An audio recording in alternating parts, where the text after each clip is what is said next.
Tu n'as pas le droit de filer comme ça, Nathalie Lévy pleure la mort d'un membre de la production d'En Aparté. Sur son compte Instagram, Nathalie Lévy a rendu un hommage bouleversant à l'un des membres de son équipe d'En Aparté après sa disparition brutale. Steph, qu'est-ce que tu nous fais? En 2021, Nathalie Lévy a pris la suite de Pascal Clark à la présentation de l'émission En Aparté sur Canal+, où elle reçoit quotidiennement des personnalités pour évoquer leur actualité, mais aussi leur carrière.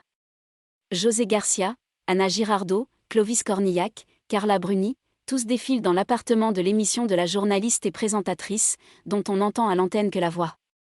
Et si l'ambiance est toujours bon enfant, comme lorsque Pio Marmaille, en pleine émission, a cassé un vélo d'appartement, elle va, dans les prochains jours, être un peu plus morose pour l'équipe qui vient de perdre un membre, Stéphane Ribeiro.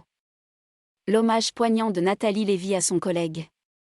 Producteur éditorial, celui-ci s'est éteint après un combat contre la maladie, comme l'ont révélé ses proches dans des hommages sur Twitter, contre laquelle il se battait avec pudeur et courage, mais aussi avec ce sens de l'humour qui faisait la joie de tous. Touchée par cette disparition, Nathalie Lévy n'a pas tardé à s'emparer de son compte Instagram pour lui rendre un hommage poignant. Tu n'as pas le droit de filer comme ça sur la pointe des pieds tandis que 2 heures avant on échangeait sur les émissions de janvier, a-t-elle ainsi commencé, soulignant ainsi la mort inattendue de son collègue.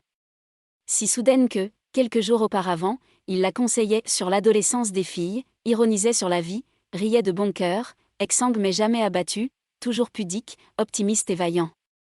Elle ne devait pas gagner cette foutue maladie.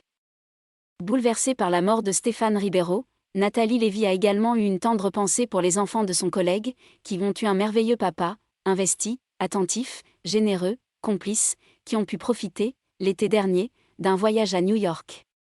Comme c'était une belle idée, a-t-elle ajouté, se rappelant de Steph, tandis que son skate au bureau, ses figurines pop et ses dizaines de DVD en vrac font la gueule sans lui désormais.